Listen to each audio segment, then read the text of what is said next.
Hello there, welcome to another episode of Critical Weight Theory. So, when people talk about Bob Dylan's transformation in the mid 1960s, they usually first point to Like a Rolling Stone. That song shattered expectations about what a pop single could be. But if Rolling Stone was the explosion, then Highway 61 Revisited was the terrain it exposed afterward. The scorched road running straight through the American psyche. So I did a review of the album Highway 61 Revisited, and I did promise that I would review the song of the same title. And here I am, doing that right now. So, released in 1965 as the title track of Dylan's album Highway 61 Revisited, High 61. Jesus Christ, I can't talk. But anyway, it's the title track of that album. The song stands as one of the clearest statements of his break from acoustic folk into electric blues rock. And it wasn't a gentle evolution, it was like a confrontation with tradition, with authority, and with the idea that music should behave itself.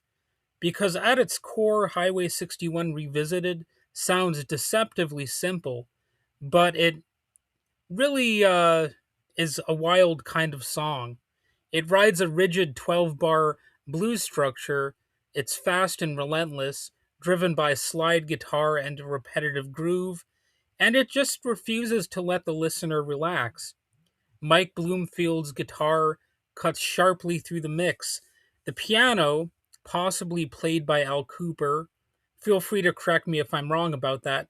But anyway, the piano adds a queasy undercurrent, and Sam Lay likely played the drums on the track, though there seems to be uncertainty over whether it was him or another drummer named Bobby Gregg. Either way, the drums push the song forward like a machine that just won't slow down.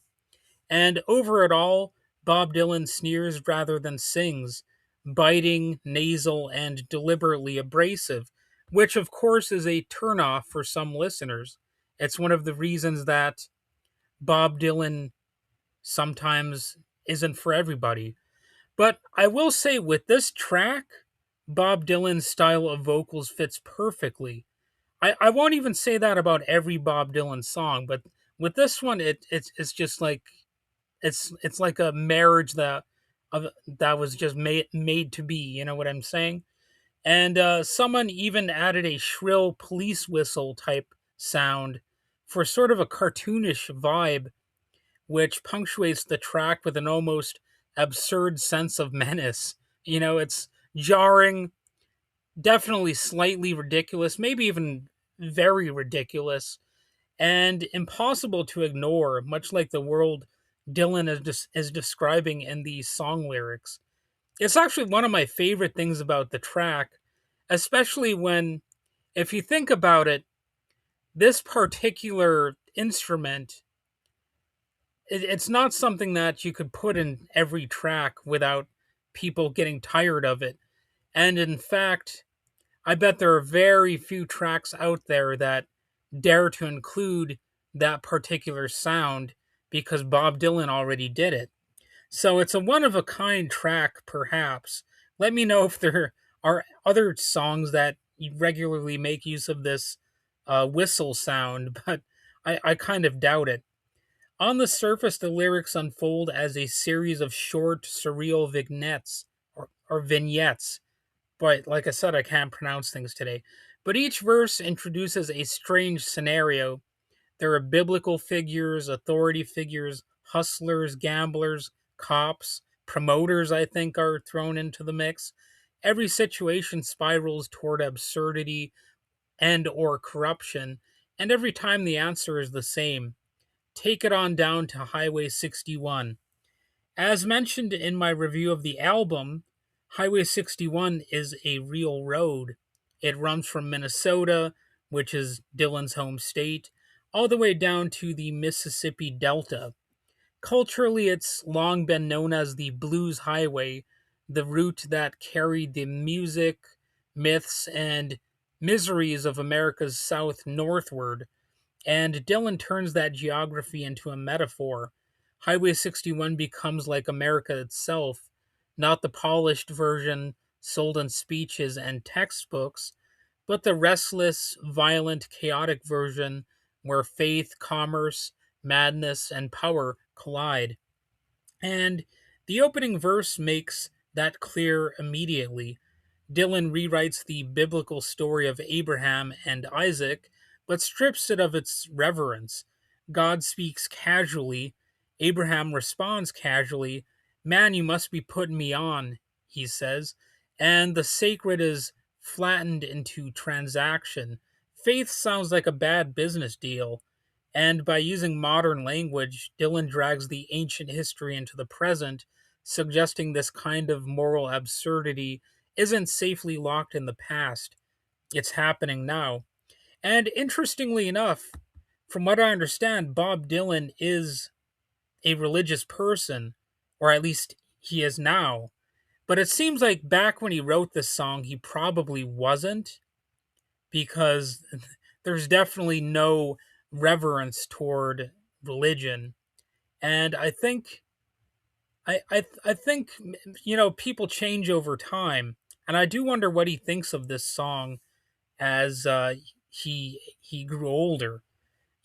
Does he still appreciate it the way he did back then? And there's a tension in the song that echoes an old paradox from Proverbs. And I'm no Bible scholar, but this is an interesting one. It says, "Answer not a fool according to his folly, lest you be like him yourself."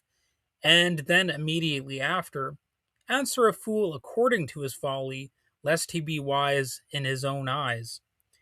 And Dylan seems to live inside that contradiction. He mocks authority while exposing its power. He refuses moral clarity while pointing directly at moral decay.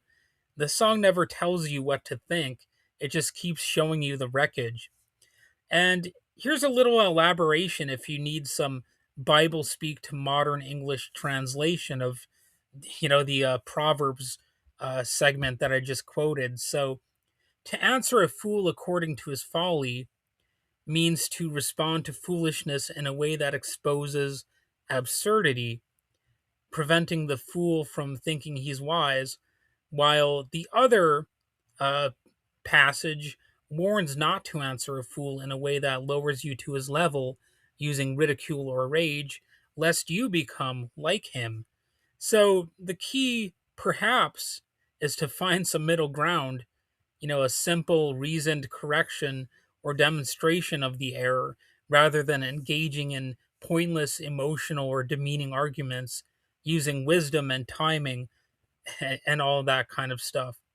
So, that's something that I would suggest is an interesting thing to examine as a sort of reaction to the song.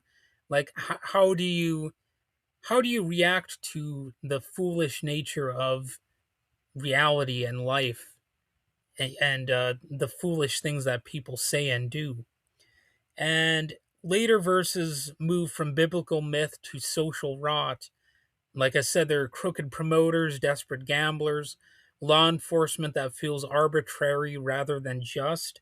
Everywhere systems meant to provide order seem to dissolve into farce. Authority isn't respected, it's ridiculed, and it seems to deserve it. Sacred stories become superstition, morality becomes habit instead of conviction. There's humor here, but it's an uneasy humor. The song is funny the way that a nervous laugh is funny, because not laughing would be worse, you know? So, this tone places Highway 61 revisited firmly within Dylan's larger artistic shift. By 1965, he stopped trying to be the voice of a movement, and Dylan isn't offering solutions in the song. He's staging collisions, perhaps, or explaining the way that we're always clashing with ideals and institutions. It seems like he's presenting America as a place where contradictions pile up faster than they can ever be resolved. And critics have long noted the song's literary density. And throughout Bob Dylan's songs, you'll find people saying there are echoes of writers like Malcolm Lowry, who I must admit I'm not particularly familiar with. But, there's also Edgar Allan Poe kind of stuff and Jack Kerouac. It seems like some beat poetry elements have found their way into Bob Dylan's, I guess, attitude. And Dylan's lyrics feel almost cut up sometimes, like they're skirting the edge of reason without ever fully collapsing into nonsense. I guess you could say that about Beck, too, who came along years later, of course. The use of absurdity is a pretty regular thing in both of those artists' lyrics. And of course, Beck would be compared to Bob Dylan, but he was the original, of course. Bob Dylan was. He reportedly recorded multiple takes, refining lines until they landed precisely where they needed to be. In fact, I mentioned the cut up technique earlier. There is a clip of him applying the cut up technique of William S. Burroughs, the beat writer, to his lyrics. So if you were curious about William S. Burroughs' influence on rock music, it was definitely there. You can watch that clip on Reddit of Bob Dylan talking about uh, William S. Burroughs and how he sometimes might borrow techniques like that for some of his own lyrics.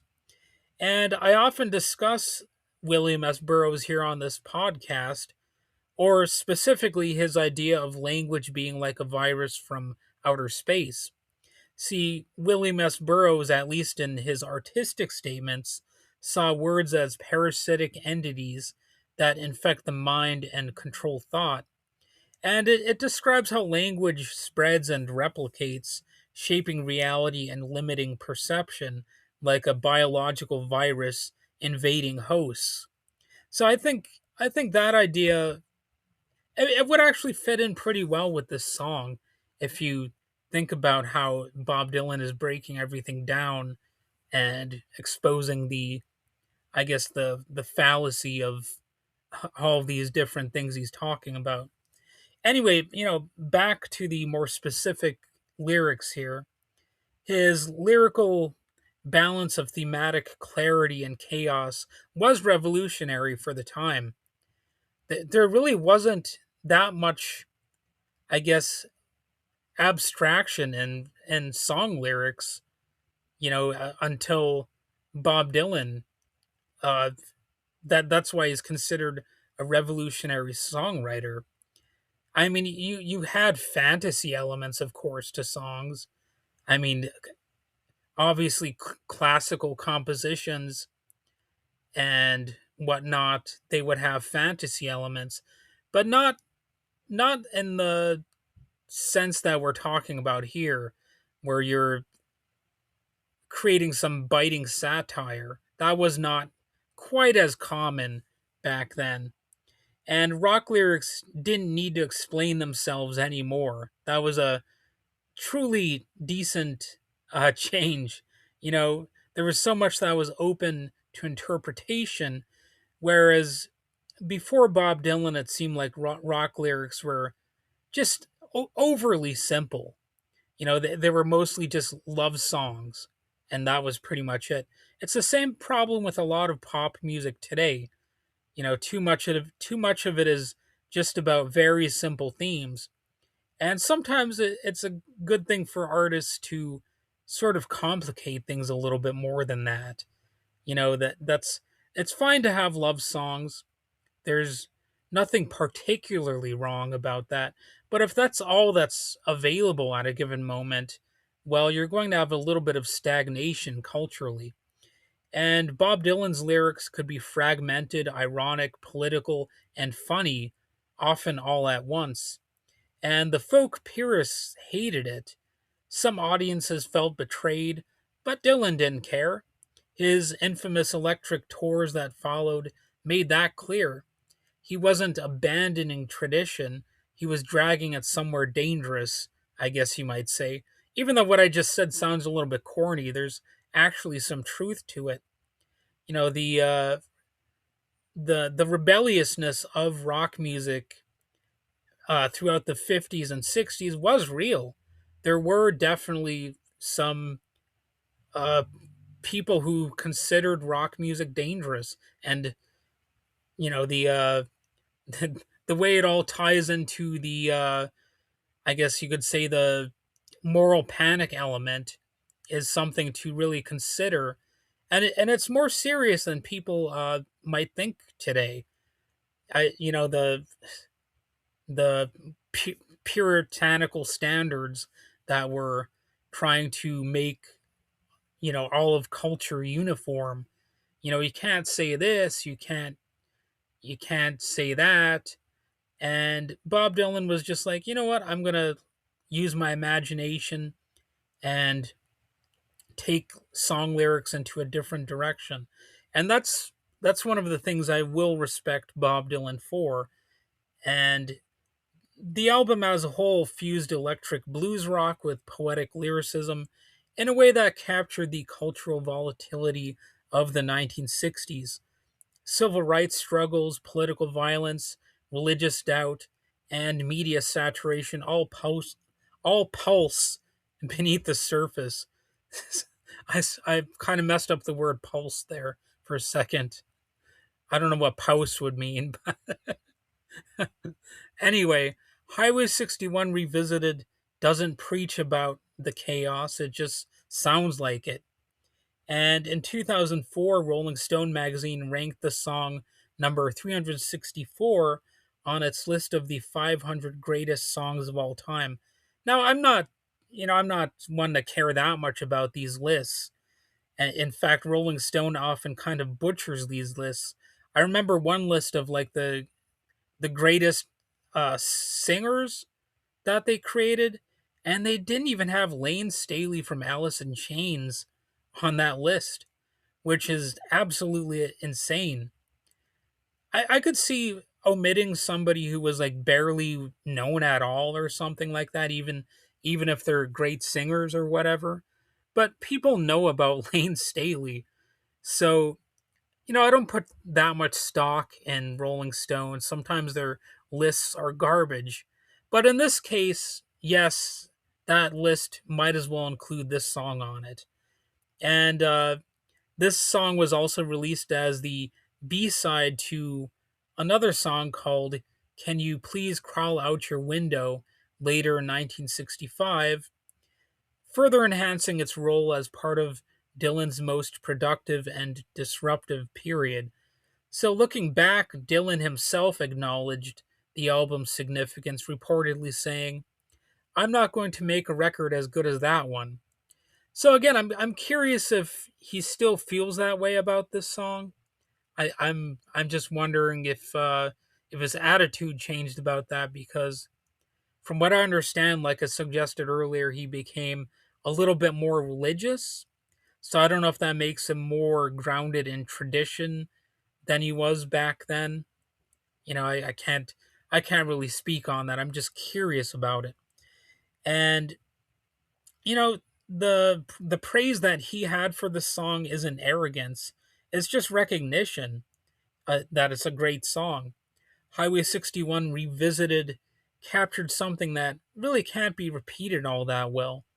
It's a moment when American myth, blues tradition, and absurd humor collided with uh you know a lot of new ideas. And it's a one of a kind sort of track, I would say. In the end, the song doesn't resolve anything. Obviously, it didn't solve all of these problems that it sometimes just hinted at, but it keeps sending us back to that same place, back to the road, you might say, back to the noise, back to the mess. And maybe that's the point. America, Dylan seems to suggest, isn't something you can escape from, even if you try. You just keep revisiting it because it's a truly global entity and enterprise now, and it deserves to be encapsulated in one strange verse after another. And you know, you're never going to fully understand it, and that's okay.